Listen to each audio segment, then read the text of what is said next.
Hello. Before we begin, just take one breath with me. And I want to ask you something honestly. Have you ever noticed that even when life looks okay on the outside, something inside still feels the same? The same pressure, the same anxiety, the same heaviness, the same fear? That same feeling that something's missing. And maybe what's most confusing is nothing dramatic is even happening. Yet your body feels like it's living inside an old story. If that's you, this episode is for you.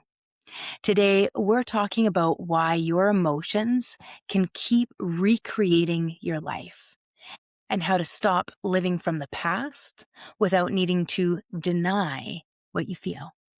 Hello, and welcome to the Aligned Human Project, where consciousness meets creation and alignment becomes a way of life. I'm your host, Elgin, and today we're talking about one of the most overlooked truths in healing and transformation. Many people are trying to think their way into a new life, while emotionally rehearsing the old one. So let's begin there. Most people think emotions are temporary experiences, and they can be. They're meant to be.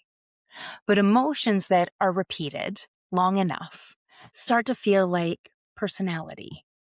You may say, I'm just an anxious person, or I've always been intense. I'm naturally guarded. I'm someone who worries. I'm under a lot of pressure. And my favorite, I'm just more sensitive. But sometimes that isn't identity. Sometimes that is a practiced emotional state, a state your system learns so well, it started wearing your name. And this matters because if you mistake repeated feeling for who you are, you will defend it. You'll organize around it and you'll keep recreating it. People now often confuse stress with productivity. We wear busy like a badge of honor, as Brene Brown would say. And I know I certainly used to. And I have to be really cautious of not getting into that behavior again. You see, busy is not a badge of honor. And busy doesn't actually mean productivity. It just means that we're into high stress state. And this leads us to become into what we would call a misaligned or a maladapted state. When we get here, all of a sudden, vigilance we think is strength or guarding, protecting. Most of us wear armor all the time, and we think that is the right thing to do.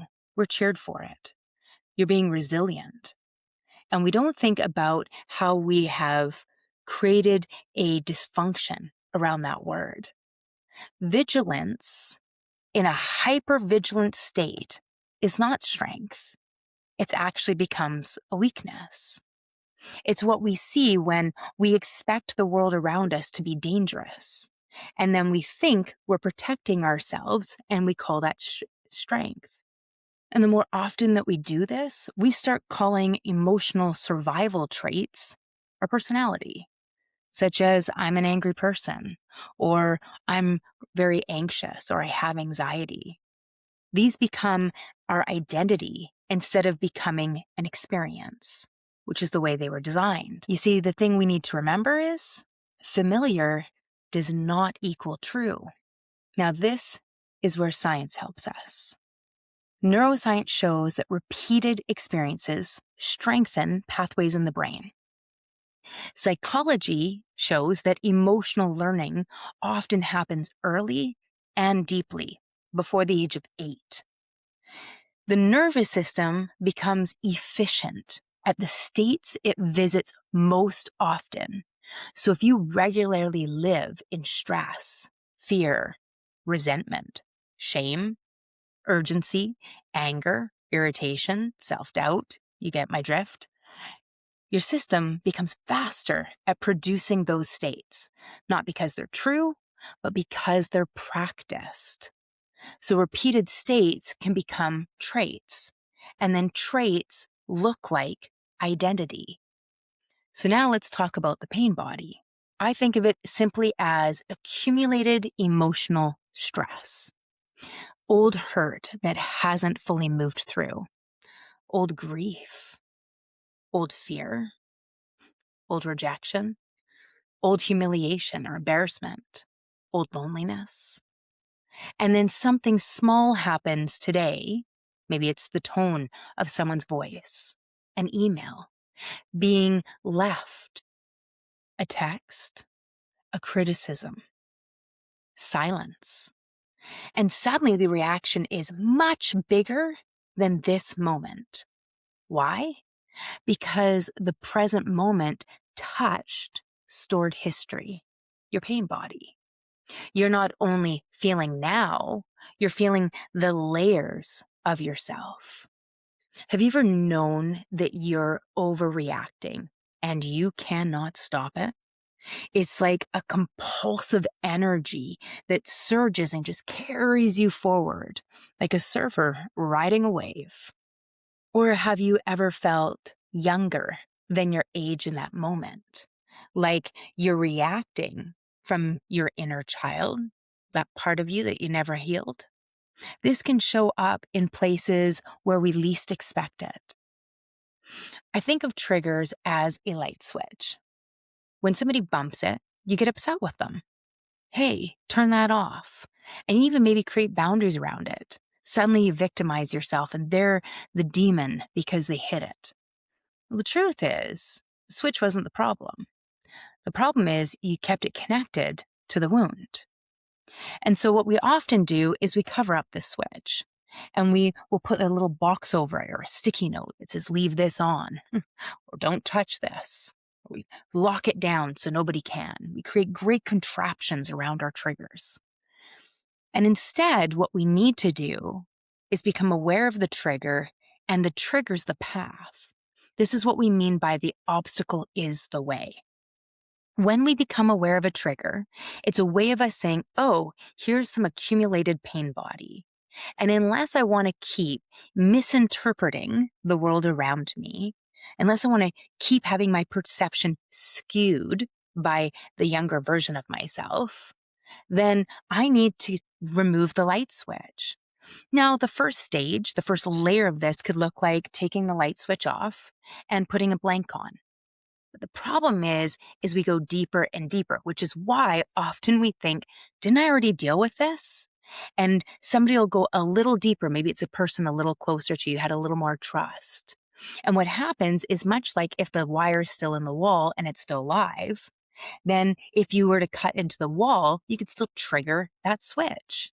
We've just made it deeper, more difficult to get to. So we go to the next layer. So now, obviously, there's a light switch to my right if you're watching the video of this, because I keep looking this way. So you take the switch off, you put a blank on. And ideally, what we actually want to do is we want to pull the wires out, because otherwise the light can keep getting triggered. And so our job in our healing work is layer by layer, we start disengaging those triggers. We take the switch off. We pull the wire out. We take the light fixture off. And then we take the box out. Then we drywall over. We mud and tape. We go through this whole thing and then we paint over. And after a while, no one knows there was ever a trigger there. You might not even remember the days that they were hit. This is what I want for you. I want you to have a life, a world where you're not triggered. And to do this, it takes time, because up until this moment, we have accumulated light switches all over the place, and we haven't even been aware of it. Now we need to start releasing and letting go. Remember, the trigger's present, but the charge is historical. And this is where everything can change. You are not your thoughts. You are not your feelings. You are the one that is aware of them. I can't say this enough. You're the witness, the super conscious presence beneath the waves. And this matters because what you can witness, you don't have to become. You can feel sadness without becoming sadness. You can feel fear without letting fear lead. You can feel anger without becoming destructive. Feeling is human. Identification is optional. This is what we mean when we say pain is inevitable, you're going to feel it, but suffering is optional. There is a big difference between I feel fear or I'm experiencing fear and I am afraid. There's a difference between emotion and identity. There's even a big difference between experience and identity. So for myself, I used to live and say all the time that I was a survivor, which meant I was a fighting victim, which also meant that to remain in that identity, I had to keep all my wounds. Because if I didn't have my wounds, what did I survive? See, the problem is we think, oh no, I don't need to do this. I can be a survivor and I've let all that go. No, because otherwise you would just have an accumulation of wisdom. And it took me a long time. It was the hardest identity for me to disintegrate, to melt away, to move from victim to survivor to victorious, to be able to extract the wisdom from those experiences and let the rest of it go. This is when we can start allowing the emotions to come without obeying them. We can have a new experience without getting pulled into it. We're no longer drawn by the past. Now it's just an experience in this moment. And it's okay to dislike. You can be sitting there saying, I don't love this. And we still stay present. The key here is that emotions are signals. They're not commands. Now, there's 3 types of energy that make up our field. So when we're talking field and form, your field is made up of your thoughts, your feelings, and your emotions. Your thoughts are the weakest charge. So they're the electrical charge of your bioelectromagnetic field. So bio is body, your electrical is your thoughts, and then we have our emotions and our feelings. Now, a thought plus an emotion will create a feeling, but we can also cultivate the opposite way. We have an emotion and then we have a thought, and we join those two together to create an even bigger energy, which is our feelings. And so think about it this way. You have the thought, oh, what a jerk. But if you add an emotion of hurt or anger or frustration, that's going to have more punch to it. What a jerk. But if you have a feeling in your body where all of a sudden there's tension and you're hurt and you really push this out, well, in our woo-woo circles, we'd call it a curse. Now we have the energy to really drive home some serious energy. We can push it out. Think about it. You walk into a room where there's been a major disagreement and you can feel the tension. So we're creating and cultivating these energies, and the emotion is more powerful than just a thought. So thoughts matter, but emotions, feelings, far more powerful. Now let's bring it into something ancient. You see, many ancient traditions understood something we are remembering again now. Prayer was never about words. You don't need to find them. See, prayer was state. Prayer was an embodied feeling, not a begging from fear, not repeating phrases while living in stress and lack, but generating a living state of gratitude, compassion, appreciation, love, and joy. Why does this matter? Because your body responds to feeling more deeply than language. You can say, I trust me. You can say, I trust life while feeling panic, and the body learns panic. You can say, I am abundant while feeling scarcity, and the body rehearses lack. Words matter, but states shape. Research around heart coherence points to something powerful.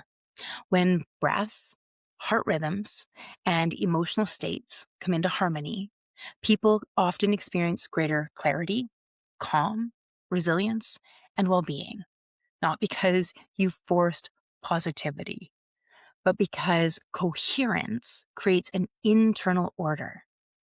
An internal order changes how you perceive, choose, and respond. That changes the field. And when the field changes, the form follows. So let's do an embodied practice together. Begin by taking a slow breath. And bring your attention to the heart area. You bring your hand here, some fingertips, and begin to breathe just a little slower than usual. About 4 counts in through your nose, and 4 counts out through your nose or your mouth with a gentle sigh. Again, 4 counts in, and 4 counts out. Now, as you continue this breath, bring to mind one thing you genuinely appreciate. Someone you love. Maybe a moment of beauty. Your breath that's always present with you. Maybe the fact that you're still here. Don't think about it. I want you to feel it. Let that appreciation become sensation. So we start to link mind and heart and just stay there for a few breaths. Imagine or visualize your appreciation. Breathing slowly, letting yourself feel it. Inhale. Exhale. And now ask, if I were not identified with old feelings, what would I choose next? And then just listen. Every answer to every question you have ever had is within you. You are the guru you've been waiting for. Many people are trying to create a new future while emotionally living in the past. The invitation is not to fake feelings, not to suppress pain, not to pretend everything is fine. The invitation is to feel honestly and consciously cultivate states that align with who you truly are. That is prayer and action. That is coherence and practice. That is conscious creation.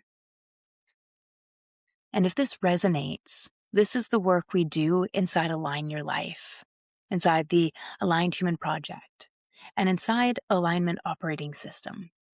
Learning how to regulate the body, free the mind, and create from truth instead of old conditioning in your life, in your leadership, and in every system that you touch. If you're here to build a life that doesn't cost you your nervous system, to lead, love, and create from alignment instead of exhaustion, you're in the right place. This is practical spiritualism. This is the Aligned Human Project. And this is where we stop reacting to life and start creating it. Alignment isn't something you achieve. It's something you practice. So keep pausing, keep feeling, and keep choosing. You are the witness. You shape the field, and the field shapes your life. You are not here to fix yourself. You are here to remember yourself. Because when you align with your truth, everything else begins to align with you. If this episode sparked something inside you, hit follow or subscribe and share it with someone walking their own path of awakening. And if you're ready to go deeper, you'll find free resources, programs, and community spaces waiting for you at practicalspiritualismco.com.